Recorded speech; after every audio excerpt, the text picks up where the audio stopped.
Bonjour à tous, j'ai le plaisir d'accueillir aujourd'hui le docteur Jean-Louis Etienne. Merci d'avoir pris le temps pour cet entretien.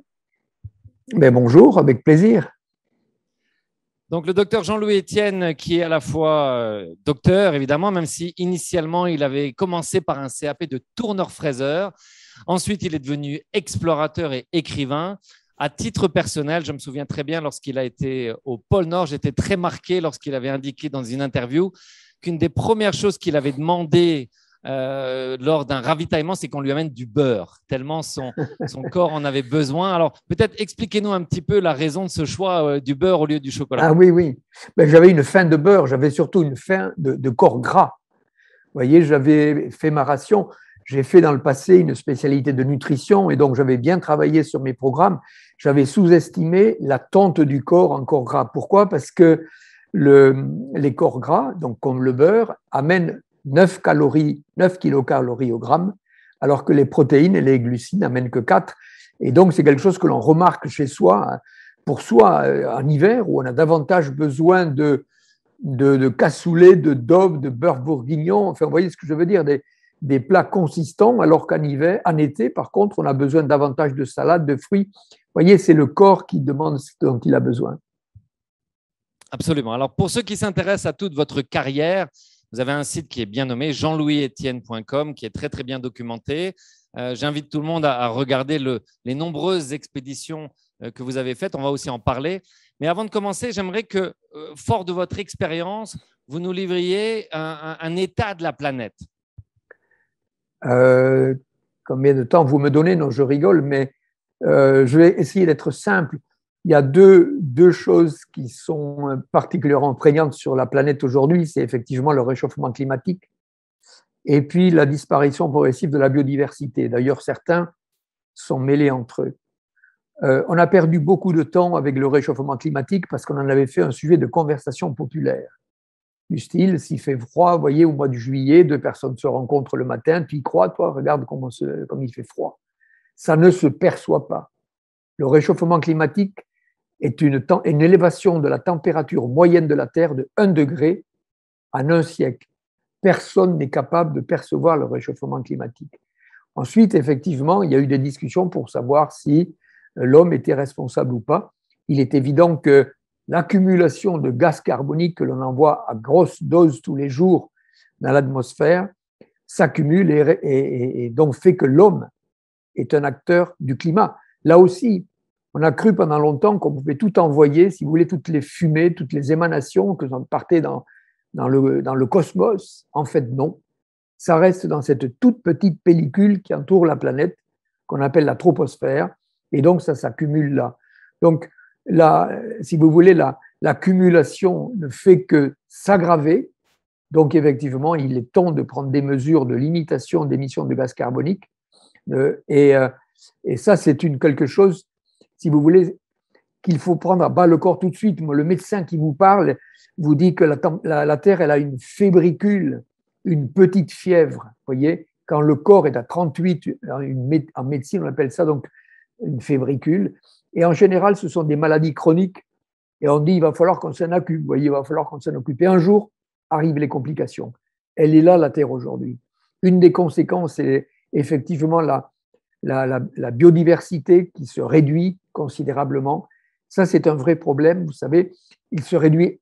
Bien sûr, le réchauffement climatique est un acteur de la régression de la biodiversité, mais autre chose aussi, c'est tous ces ingrédients que l'on envoie dans l'atmosphère et dans les sols pour faire une agriculture intensive qui fait que les oiseaux, les lapins, enfin, toutes ces espèces, les insectes, sont en voie de disparition. Et il ne faut pas perdre une chose de vue. La plus grande mutuelle du monde, c'est la nature. La nature où toutes les espèces ont la vie en commun. Nous sommes un des éléments de cette mutuelle dont on se gave sans conscience vraiment. Et aujourd'hui, nous sommes en train de devenir le principal prédateur nous-mêmes, si vous voulez. Donc, on connaît aujourd'hui, on a conscience de la situation, on a l'intelligence des solutions, il faut avoir l'audace de les mettre en œuvre très, très vite. Et par rapport aux initiatives comme la COP, là, il y a la COP 27 qui arrive en fin d'année à Sharm el-Sheikh. Quand vous regardez toutes ces déclarations politiques, ça avance? Oui, alors la COP, si vous voulez, c'est en 92 qu'il y a eu la naissance du GIEC, le groupe intergouvernemental sur le climat. C'est de là qu'on a commencé à parler du réchauffement climatique, que l'homme était un acteur du changement climatique. C'était à Rio, 1992. Vous voyez, il y a 30 ans. Et donc, c'est pour ça que je dis qu'on a perdu beaucoup de temps. Et les COP sont là, si vous voulez, pour régulièrement remettre sur la table, si vous voulez, la question climatique qui ne fait que s'aggraver. Ces COP, elles ont l'avantage, si vous voulez, elles ont l'avantage de parler de nouveau de ce problème. Ça réunit des scientifiques, ça réunit des organisations non gouvernementales qui se réunissent, qui se confortent effectivement, et derrière, les pays envoient des diplomates. Le diplomate, si vous voulez, on lui dit, attends, pénalise pas trop le pays, on essaiera de faire un minimum, mais nous, on n'est pas tout à fait responsable d'eux. Vous voyez ce que je veux dire? Et donc, c'est ce mariage permanent qu'il faut faire entre la diplomatie d'une mise en œuvre relativement à minima pour ne pas pénaliser l'État, et en même temps, de l'autre côté, la nécessité. Et donc, on converge de plus en plus, effectivement, on voit bien que les États prennent à bras le corps ce problème, et tant mieux. Alors, parmi les nombreuses personnes que vous avez rencontrées, vous avez eu un glaciologue, qui est Claude Lorius, qui vous disait que le processus du réchauffement climatique est enclenché. Ouais. Alors, encore une fois, avec votre expérience, si vous aviez un peu des exemples à donner, comment est-ce qu'on peut déclencher ce processus de réchauffement climatique? Une explication sur l'intervention de Claude Lorius, qui est un éminent glaciologue. Claude Lorius avait eu cette idée de dire, mais vous savez, la glace, elle se forme parce que la neige tombe légère, ça fait des flocons légers. Ils sont légers parce qu'en fait, il y a de l'air qui est emprisonné sous le tapis ou dans le tapis de neige. Et la transformation progressive en glace fait que les petites bulles d'air qu'il y avait entre les flocons, elles sont là, emprisonnées. Et Claude Lorius a eu cette idée, de dire, mais si on analyse les bulles d'air qui sont emprisonnées dans la masse de glace, on va avoir la composition de l'air au moment où elles se sont formées, ces bulles de gaz. Et donc, c'est pour ça qu'il fait des carottes, c'est-à-dire il creuse dans la glace pour sortir des échantillons. Et en 1990, moi, je rentrais de la traversée de l'Antarctique, je parlais de mon expédition, Claude Lorius parlait de ces carottes de glace. Et qu'est-ce qu'elles nous montrent, ces carottes de glace? Elles nous montrent que la Terre, elle a sa vie propre, qu'elle a eu des alternances de périodes chaudes, des périodes froides, climatiques, interclimatiques. Donc, on voit bien, ce sont les lois de Milankovitch, on le sait, la Terre ne tourne pas tout à fait rond. Et on voit cette alternance de périodes chaudes et froides, mais surtout ce qu'il nous montre, et il dit, regardez tout à fait à droite de la courbe, on voit cette courbe, l'ascension rapide de la courbe, de la teneur en gaz carbonique et de la température moyenne, depuis 150 ans. Et il dit, là, c'est la signature de l'activité humaine. On est en 1990, et il a cette phrase, le processus est enclenché. Parce que Claude Lorius connaît bien, ce glaciologue, il connaît bien la machine climatique et on voit, si vous voulez, l'inertie effectivement que ça a pris. Alors vous m'interrogez comment faire en sorte qu'on arrête ce processus, si vous voulez. Donc on voit que ça prend du temps. C'est complexe. C'est complexe parce que le coupable, le CO2, il agit à l'état de trace, si vous voulez. Il est invisible, il n'a pas d'odeur. On se dit qu'il est là, on ne le voit pas effectivement, mais il est lié à la consommation des énergies fossiles. Et là, ça touche la vie de chacun, dans sa vie personnelle, dans sa vie professionnelle, dans sa vie politique, dans sa vie d'industriel, si vous voulez. Et donc, il faut déclencher le processus, et on le sait tous aujourd'hui, par une décarbonation de nos activités. C'est colossal. Mais en même temps, je dis sans arrêt aux jeunes, c'est bien, on a tant de vous faites votre boulot dans la rue, mais on a besoin de votre intelligence, parce que la solution, elle est comportementale, mais elle va être aussi technologique. Passer de 85% ou 80-85% de fossiles qui produisent l'énergie aujourd'hui, 80-85% de l'énergie consommée à l'échelle de la planète vient des fossiles. Et si on veut en 2050 avoir une décarbonation, une neutralité carbone, ben on a besoin d'inventer de nouvelles machines, des moteurs électriques, de choses qui produisent de l'énergie sans émettre du CO2. Je dirais, pour être paraphrasé quelque chose, il y a aussi les 30 glorieuses devant vous, quoi. Alors, on verra à la question suivante que votre nouveau projet, le Polar Pod, justement, se concentre sur les océans qui joue un énorme rôle, je crois, pour décarboniser la planète. Oui. Je crois que c'est décarboné. Avant cela, j'aimerais qu'on revienne un peu peut-être sur quel a été le projet qui, pour vous, a été le plus emblématique dans votre carrière jusqu'à présent. Alors, vous l'avez souligné, j'ai un parcours assez riche, quoi. J'ai commencé tourneur-fraiseur, puis j'ai fait médecine, j'étais interne en chirurgie. Il y avait quelque chose depuis l'enfance qui me plaisait, c'était de faire des expéditions. Il y a 14 ans, j'avais fait une liste de matériel pour aller camper dans les Pyrénées en hiver. Pourquoi en hiver? Pourquoi seul? Vous voyez, aujourd'hui, j'analyse toutes ces choses-là à l'aune de mon expérience, mais quand j'étais interne en chirurgie, est revenu ce désir d'expédition d'enfants. Moi, je suis né à la campagne, je vivais dehors beaucoup, j'avais des animaux apprivoisés, j'avais des tourterelles des bois, des pies. J'aimais cette vie dans la nature et je m'imaginais des expéditions. Et c'est revenu en tant qu'interne en chirurgie. Et c'est comme ça que j'ai commencé à faire des expéditions en proposant mes services de médecin à différentes expéditions. J'ai fait la course autour du monde avec Tabarly parce qu'il m'a pris comme médecin. Ça a été en Himalaya, en Patagonie, à l'Everest. Pendant 12 ans, j'ai fait médecin d'expédition. Et puis, à un moment donné, je me suis dit, mais il faut faire la mienne maintenant. Et ça a été le pôle Nord. Et il est évident que j'ai essayé en 85, j'ai échoué. En 86, j'ai réussi après 63 jours à tirer mon traîneau.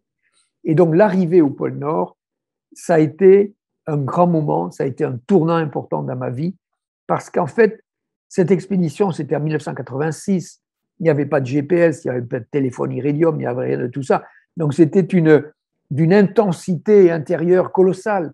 Et donc, je me suis forgé, si vous voulez, en résistant à la tentation de l'abandon qui était là tout le temps. Et donc, pendant 2 mois, j'ai fait cette marche en solitaire. L'arrivée au pôle Nord, c'est une libération où sans ce projet, je voulais vraiment le réussir. J'ai persévéré jusqu'au bout. Et en arrivant au pôle Nord, il n'y a rien au pôle Nord. Il faut comprendre, c'est au milieu de l'océan. Il n'y a pas de traces, il n'y a pas de panneaux, il n'y a rien. C'est à la navigation, puisque c'est au milieu de l'océan. Et là, je me suis dit, mais ça va être ma vie. Organiser des expéditions polaires, si vous voulez, parce que ce sont des régions que j'aime beaucoup. Donc, cette expédition au pôle Nord a été un tournant majeur dans mon évolution. Oui, ça a un peu donné le thème, je pense, de votre carrière. Lorsqu'on vous lit, on voit souvent le mot persévérance revenir. D'ailleurs, pour votre prochain projet, je crois que le navire avitailleur s'appellera Persévérance. Persévérance, oui. Donc, on sent que chez vous, effectivement, c'était une constante qui revient régulièrement. Je propose que vous nous présentiez justement Polarpod en quelques mots. Donc, vous allez nous dire, je pense que c'est fin 2023, peut-être début 2024. Vous prévoyez donc de lancer une citadelle sur les océans autour de l'Antarctique. Je vous laisse présenter ça. Oui, j'aime bien le mot citadelle. C'est la première fois que je l'entends. Souvent, je parle de ma cathédrale, mais c'est une citadelle. Effectivement, nous allons étudier l'océan qui est autour de l'Antarctique. L'Antarctique, c'est le continent qui entoure le pôle sud, l'océan austral, pardon. On va étudier l'océan austral qui entoure l'Antarctique, le continent du pôle sud. Cet océan, il est loin, il est difficile d'accès. Là, on parle des fameux 50e hurlants. Ce sont des zones très ventées. Les missions sont rares, elles sont coûteuses et elles se font l'été. Et toutes les communications scientifiques se terminent. On a besoin de mesures in situ de longue durée. Ça veut dire on a besoin de s'installer sur cet océan. Comment s'installer sur cet océan de tempête? Dans des bonnes conditions de sécurité et de confort. Et donc, le Polarpod, en fait, c'est une plateforme, c'est un flotteur, un grand flotteur vertical qui fait 100 mètres de haut. Il y a 80 mètres de tirant d'eau. Donc, ça veut dire qu'on n'est pas posé sur la surface comme les bateaux, donc on n'est pas agité par le passage des vagues. On descend profond, à 80 mètres, avec un lest de 150 tonnes au fond. Donc, on est pris dans des eaux stables, vous voyez, et à la surface, on a un treillis, c'est-à-dire 3 tubes, et la mer nous passe à travers. Donc, on n'est pas percuté par les vagues. Donc, il a une stabilité, bien sûr, qui sont confirmées par les ingénieurs, par des essais de maquettes que nous avons mis dans des bassins à vagues, à l'École centrale de Nantes, à Ifremer, à Brest. Bref, il y a eu beaucoup de calculs qui ont été faits. Donc, le Polarpod, c'est donc une espèce de plateforme océanographique qui offre ces conditions de sécurité et de confort. Qu'est-ce qui constitue l'intérêt des scientifiques? Le programme, il repose premièrement sur la capacité de cet océan à absorber le gaz carbonique. L'océan austral, donc, qui entoure l'Antarctique, c'est un immense continent qui fait 22 000 km de circonférence. C'est le seul océan qui fait le tour du monde, qui unit les eaux de l'Atlantique, de l'Indien et du Pacifique. Donc, 22 000 km de circonférence, une eau entre 0 et 8 degrés. Le gaz carbonique, donc, que l'on émet annexé, responsable du réchauffement climatique, est dissous en priorité dans les eaux froides. Et donc, cet océan austral est le premier et le principal puits de carbone océanique de la planète, dont nous allons mesurer la performance. C'est une mesure sur la durée, puisque ça va durer 3 ans. On va le faire en continu, aux 4 saisons, sous toutes les longitudes. Donc, on va ramener un bon indicateur sur la performance de cet océan dans la capacité à réguler le climat. Deuxièmement, Polarpod donc, est un navire, on va dire, zéro émission, dans le sens où le moteur, c'est le courant circumpolaire qui nous entraîne. Le vent va être exploité, on a 6 éoliennes de 3 kg, donc on est zéro émission et surtout silencieux. Et comme on est silencieux, on va mettre des hydrophones. Les hydrophones sont des micros sous l'eau, et par une écoute, on va faire un inventaire de la faune paracoustique, parce qu'on connaît la signature sonore de toutes les espèces, et donc, par écoute passive, avec un logiciel, on va dire, tiens, un orque, tiens, une baleine bleue, tiens, un manchot empereur. Vous voyez, on va faire un inventaire de la faune paracoustique, et encore une fois, à toutes les saisons, de savoir un peu où partent les espèces quand elles quittent l'Antarctique pendant l'hiver. Troisièmement, impact anthropique, on va faire des analyses d'eau. Regardez si là-bas, qui est si loin de nos activités économiques, on trouve des organochlorés, des pesticides, des métaux lourds, des microplastiques.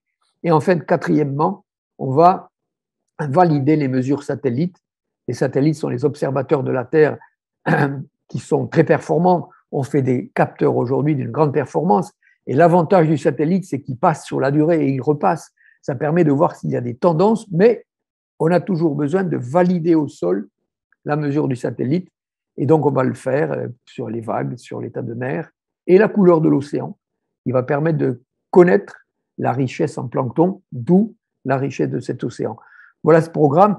Le Polarpod est un j'appelle ça ma cathédrale, au sens où déjà c'est assez monumental, vous l'appelez une citadelle, je trouve ça très intéressant comme appellation, mais c'est en même temps une cathédrale dans le sens de la taille de l'entreprise. Vous voyez, je travaille sur le projet depuis 12 ans, j'ai commencé aux États-Unis pendant 2 ans, et puis je suis revenu en France pour travailler dessus. Il est évident que comme toutes les expéditions, même depuis Magellan, quand je lis les textes, je vois qu'il avait le plus difficile, c'est de trouver le financement. Donc c'est un financement, Polarpod, qui est mixte, public-privé, puisque l'État français finance la construction, et il me revient, moi, de réunir les fonds pour l'expédition elle-même, c'est-à-dire l'organisation à terre, toute la logistique maritime, sur une période de 3 ans. Donc c'est ça qui est, je dis de temps en temps, c'est aussi ingrat que l'autostop, vous voyez. Quand on a fait de l'autostop, vous voyez, on a toujours l'impression d'être quelqu'un de bien, on va voir sa grand-mère, sa mamie, je ne sais pas, et donc les voitures passent, ne s'arrêtent pas, et de temps en temps, il y a des partenaires qui s'arrêtent, qui sont curieux, qu'est-ce que vous allez faire, mais ça nous intéresse, voilà, et c'est comme ça, à force de persévérer, qu'on arrive à réunir les fonds de ce projet. Je n'ai pas tout à fait terminé parce que ça va durer 3 ans. On partira, on a un peu retardé le départ, on partira au milieu de l'année 2024. Voilà, donc c'est un projet qui me tient à cœur, vous l'avez compris, sur une base qui s'appelle Persévérance, vous l'avez signalé. Ça va durer 3 ans et personne ne va rester 3 ans à bord. Il y aura des relèves d'équipage tous les 2 mois à l'aide d'un bateau habitailleur que j'ai appelé Persévérance. Alors peut-être 2-3 chiffres pour nos auditeurs ou spectateurs. Donc déjà, combien de personnes peuvent vivre à bord en même temps?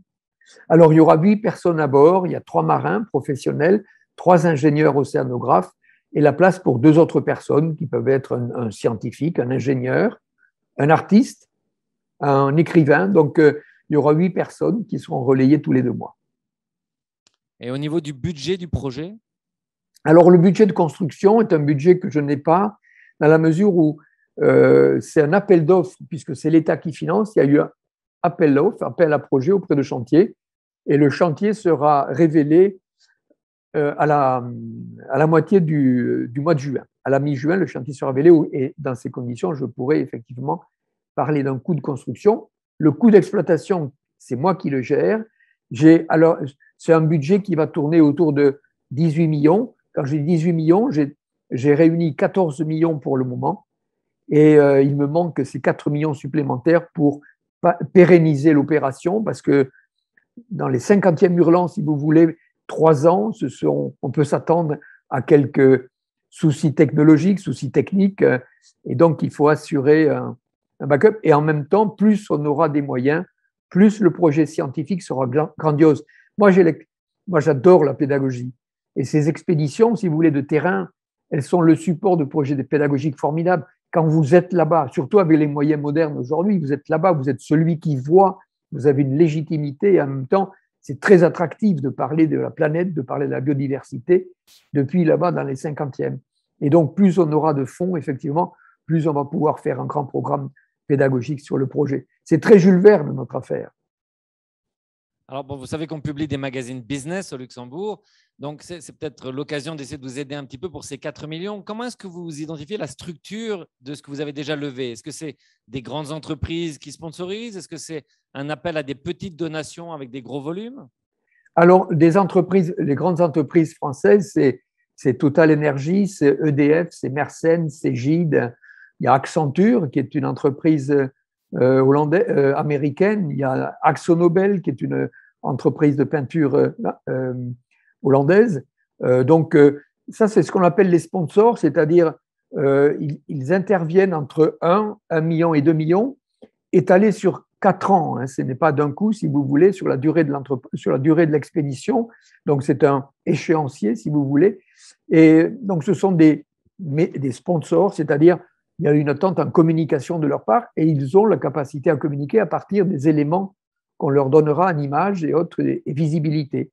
Et puis, il y a les mécènes. Les mécènes, pour les entreprises françaises, il y a une défiscalisation parce que j'ai une association reconnue d'intérêt général. Et donc, les mécènes, ça va de 100 000 euros. Pareil, c'est étalé sur 4 ans jusqu'à des entreprises qui mettent plus d'1 million, si vous voulez. Spibatignol, par exemple, qui a mis plus d'1 million. Donc, vous voyez, il y a à la fois il y a des fonds d'investissement qui sont comités de soutien. Donc, tout est vraiment, on accueille et on donne à chacun une capacité en fonction de ce qu'il investit de communiquer. Alors, il est évident que pour les mécènes, c'est plus ce qu'on appelle du B2B. Donc, ce n'est pas une communication grand public à partir des images. Ça, c'est réservé aux sponsors. Mais tout le monde est bienvenu dans cette magnifique entreprise. Alors, peut-être que ça vaut la peine de tenter un peu votre chance au Luxembourg. Et donc, vous savez qu'aujourd'hui… Je vous coupe, pardon. On est reconnu, si vous voulez, par les Nations Unies. Comme vous savez, il y a les 10 prochaines années ce qu'on appelle la décade des Nations Unies. Donc, on fait partie des grands projets de la décade.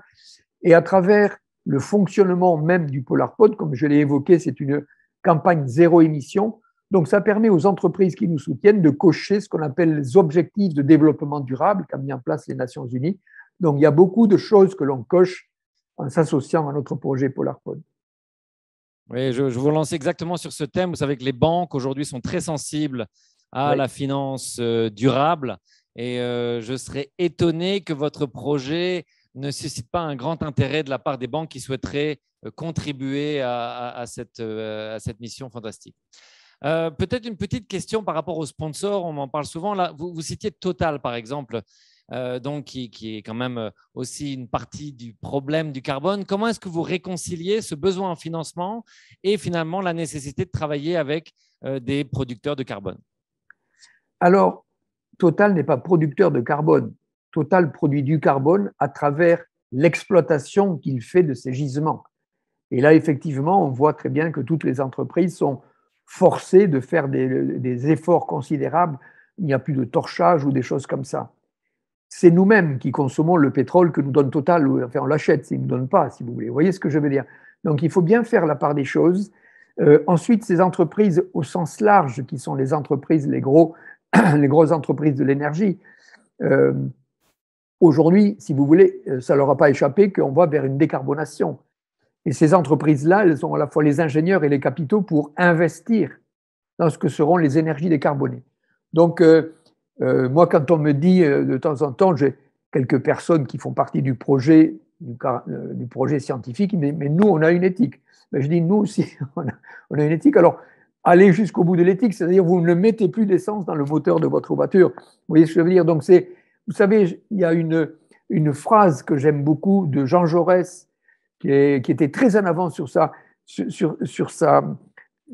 son époque. Il a une phrase d'un discours qu'il a fait à la jeunesse en 1903 où il dit « Allez à l'idéal tout en comprenant le réel ». Et c'est ça qui est important à faire, comprendre, apporter des solutions au réel qui soient le plus écologiques possible. Mais ce n'est pas on et off, ce n'est pas un bouton sur lequel on appuie. Donc chacun doit être efficace sur sa zone d'influence. Et vous parlez d'idéal. Ce qui m'a marqué sur votre site internet, c'est le nombre de modèles que vous citez. On a évidemment Paul-Émile Victor, Arun Taziev, j'ai noté aussi J.J. Cale.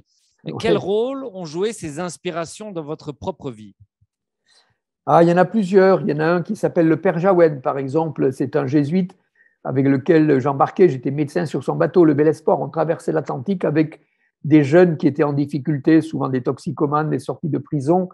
Et le Père Jaoued avait cette formule que j'aimais beaucoup qui me disait, vous savez, il y a des gens à qui vous n'auriez pas ouvert la porte. Vous voyez ce que je veux dire? Des gens marqués, des jeunes qui sont marqués effectivement par des problèmes personnels de famille, de toxicomanie et autres.